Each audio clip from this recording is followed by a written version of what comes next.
تیسری نصیحت حضرت محمد صلی اللہ علیہ وسلم نے یہ فرمائی کہ صرف اپنے رب سے مانگو،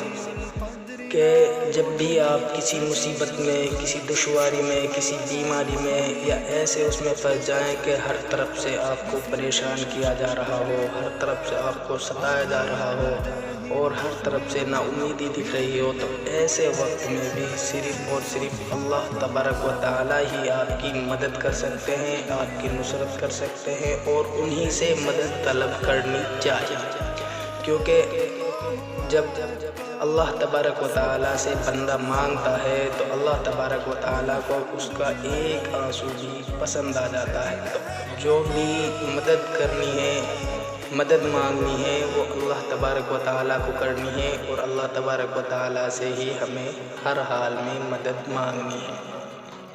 اللہ تبارک و تعالیٰ ہمیں حضور صلی اللہ علیہ وسلم کی اس تیسری نصیحت پر بھی عمل کرنے کی توفیق عطا فرمائے۔ آمین آمین یا رب العالمین۔ جزاک اللہ۔